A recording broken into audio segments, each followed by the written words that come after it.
Jack Vaughn looked like evil version of Darvin Ham. You see them bald heads with the big? It's crazy. It look like evil Darvin Ham. All right, whatever. Wild. That's so wild. Wow, it is wild. It's crazy.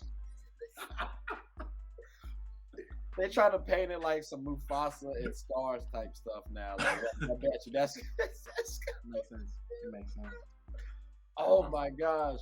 Now, we just watched my team. I just wanted to point that out there. I'm a Laker fan. Not a Bron fan, but a Laker fan.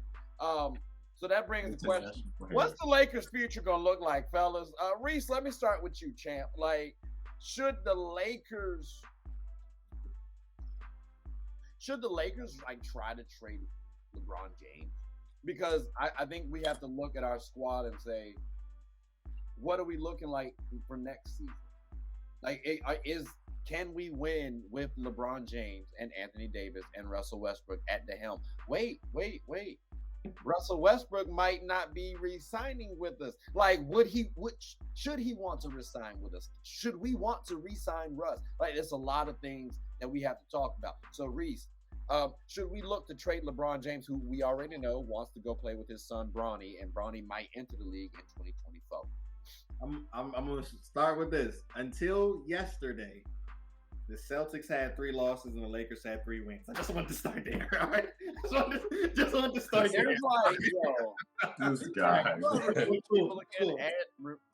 I'm impressed with this. Like, actually. what? I'm impressed with this. Every single segment, he finds a way. I told you. This is impressive. I told you. Man, okay. All right. Hold on. Before I got to do this. One of my mentors that has a beer out. It's called 8 Wars. Independent Ale, Pale Ale. It's not bad, actually. City State. Y'all go check them out. It's pretty good. Like, I'm not even going to cap. Go ahead, Reese. Go ahead and tell me, though.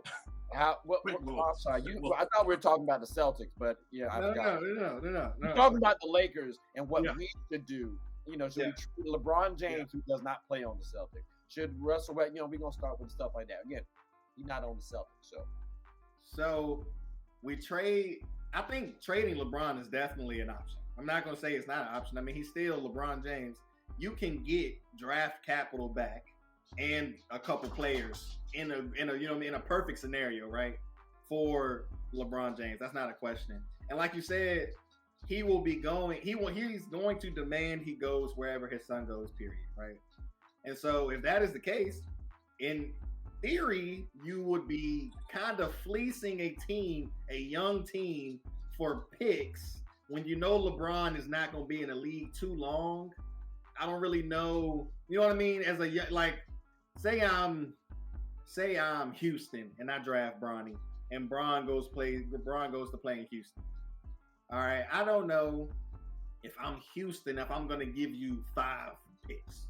You know what I mean? It's not like Bron. Like, I can't give you my entire future, but I mean, there's definitely conversations to be had. But honestly, like, it's tough. I feel like it's a tougher decision for LeBron than it is for the Lakers, because with LeBron being where he is in terms of the GOAT conversation, it's kind of like, I'm at the end of my career. Nobody's done this in year 20. I'm going to be number 1 in terms of scoring and everything. And, I just want to kind of gracefully bow out and go play with my kid. But we all know as long as LeBron James is on the court, he's going to be a topic of discussion. So he's not going to be able to really just go play with his kid and kind of just fall off the face of the earth while he's in Houston or in Detroit. You know what I mean? They're going to still be expected to win games. You know what I mean? It's not going to be like, oh, Bron gets to just go play with his son and be a 12th seed and then he get to retire the next year. I just don't think that's going to be able to happen for LeBron. But in terms of the Lakers, I mean, it's a business move. The NBA at its root is a business, okay? And so you have to always be willing. I mean, good businesses know what they're going to do in 5 years. You hear that all the time, right? That's why I said what's happening next year. Right. And so I think for sure it is a viable option that should not be taken off the table, especially if you don't think your roster is going to improve at all. However, I will say it is LA.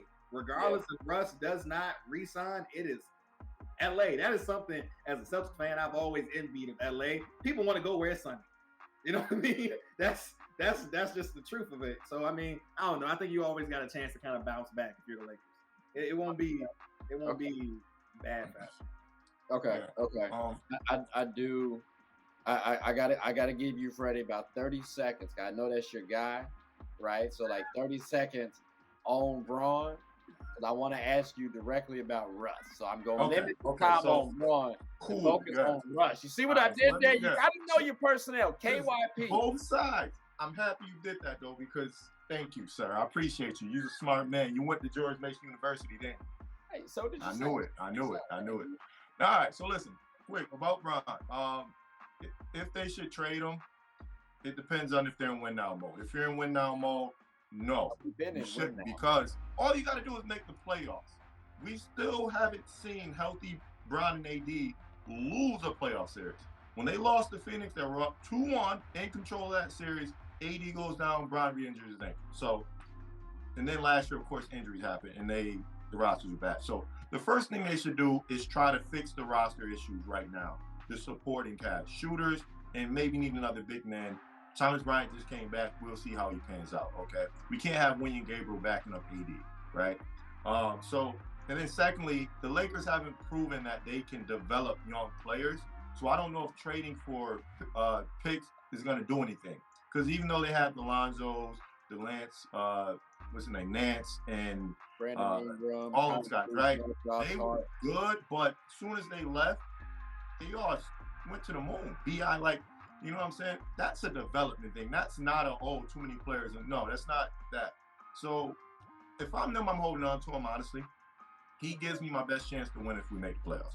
Okay. We got to work on fixing our supporting cast around Brian, AD, and Russ. So I don't know if that was 30 seconds or not. Yeah, but you went over a little bit. That's cool. So real quick then, about Russ. You cut into some of your Russ time. It's unfortunate. So should Russ want to re-sign with the Lakers? And I understand a few things might have to determine that. Like if we win the championship, sure, fine, run it back. If we make the playoffs, sure, fine, let's run it back. But it could go either way because maybe you can go to a better team and you just showcase that you're back to a degree. If you miss the playoffs, maybe you think, nah, I'm good, champ. So if you're Russ, right, and you miss the playoffs, is there any chance that you're returning? So I don't know if you guys saw this. Woj posted something and erased it within a matter of a couple minutes that there's like 5 teams that showed interest in Russ since he started coming off the bench looking good. It was posted and erased. I saw it on Bleachers Report, clicked it, and it wasn't there anymore. And people were commenting how it happened. That happened. So anywho, so his stock is rising again. You notice nobody's trying to trash him. If I'm Russ, if we don't make the playoffs, I'm probably trying to get out of there.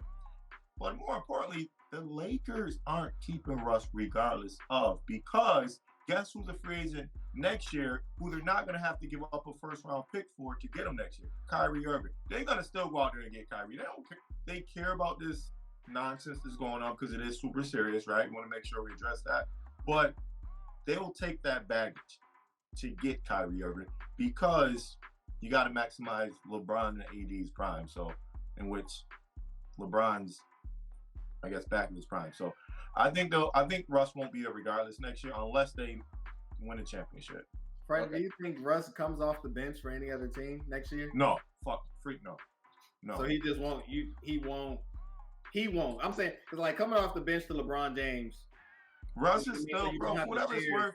If we're talking just purely basketball, and Russ is still arguably top 10 to 15. Well, he's definitely a top 15 point guard. There's an argument for him being a top 10 point guard, depending on how you look at basketball and value of a point guard. Bro. Real quick, do you guys, if you don't have an answer like off the top right quick, then like we don't have to address it. Do you guys have a realistic Reese team that Russell Westbrook? Brady, don't laugh. In a realistic New York can start for or just play for? You saying? Start for like what team should Russell Westbrook want to go to? Yeah, I don't have a specific because there's a ton of teams you can start for. So okay. Chicago. No. That would be interesting. Okay. Chicago getting a lot of love right now. I might be with you on that, but then you got Minnesota. That'll help Towns. Wow, because D'Lo has to go. So. Right, and then you have a pick and roll guard with Rudy that can really kind of get him involved. Because everybody knows Russ has probably been. I mean, it is Russ and CP3 in terms Pick of and roll elevating points. big men at that point guard and that pick and roll. I would say that they're Yep. kind of 1-for-1, kind of what they've done over the years. You know what I mean? Especially with the bigs they've played In with. terms of shooting for Russ, right? Mhm. Do y'all worry about that? Because He's shooting great right now. no, the reason why I say that is like Rudy doesn't space the floor out really. Steven So, Adams didn't I either. know you have a Right. like you said, you just talked about a pick and roll game, right? Mhm. And you amplify the bigs. But I that would be something that I would think about. Tyler's I a don't 40% 3-point mind shooter Russ. normally, and I so don't mind Russ going to the Wolves. I'm going to say Steven Adams couldn't shoot. right. Steven Adams can't shoot with Ja right now. I mean, don't get me wrong. And I mean, Ja's not an amazing 3-point shooter. Yeah, him and Sabonis together, right? Yeah, you know what I mean? And they're Really going, like- and Ja has the volume right now where he gets to shoot 5-6 threes a game, even though he's not a great 3-point shooter. And then he gonna knock 2 or 3 down, and you live with it. It's the same thing with Russ. I mean, it's kind of like he gonna shoot them. You live with whatever happened. I mean, Okay. Gotta let him, yeah. yeah. All right. Well, however this all shakes out, I hope I'm not a loser in this thing. That's all I want my Lakers to be situated for the future. Personally, if we could, I wouldn't mind trading Braun, because I think you still can get a lot of value out of him. I'm not hating. The thing is, bro, I'm looking. but it's fine. I feel like if I the had problem is when you try to defend it. We know it's fine, bro.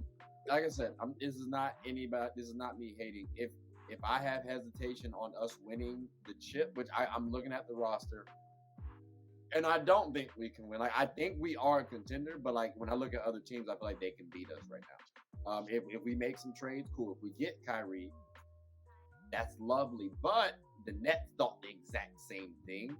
And for whatever reason, the NBA has wanted to, like, they you know what, Kyrie, we don't want you to play. Like, we're going to slap you with this vaccine, but we're going to do it from your own state, and we're going to let other people come into play who aren't vaccinated. It just seems like there's always something, unfortunately, with Kyrie. So I feel like that would follow over to the Lakers. Again, Braun, Kyrie, like that's a lot of drama. Then you got Well, the only time Kyrie didn't have drama was when he played with Bron. So I think it does take that master leader to, you know what I'm saying? But I don't think Kyrie's going to listen to LeBron James, but I do hear you on that point. I do hear you. I think Kyrie goes to the beat of his own drum.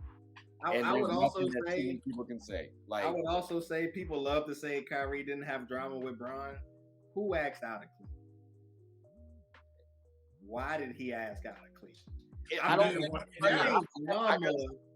Then I don't really know what drama is. But it wasn't on but I think Kyrie also. Yeah, I think Kyrie also kind of reneged a little too on that. He did renege, but I mean that's what growth. What you know what you call that? Growth. So that's why I kind of give him that's why I kind of give Freddie the nod on, like, he didn't have drama with Braun. Like, it might have been he wants to be the guy. Braun's like, you might not be.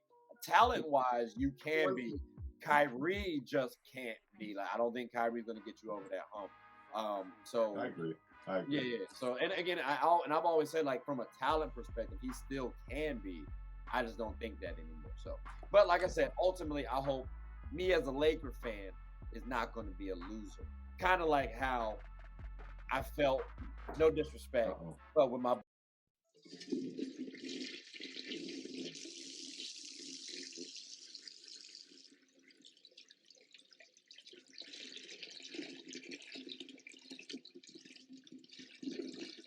I did not know you guys were still here. As you can see, we're at the back end of the show. No pun intended, but look, hope you all enjoyed it. And before you go, please subscribe to the YouTube channel, follow the IG account, share the content to anybody who's anybody. And most importantly, leave your thoughts and comments below. But I got to go back and play Buddy in 2K, so let me unmute him real quick. Excuse me. Hey, boss, I'm back. Nah, you better catch this word. You know we get buckets around here, kid.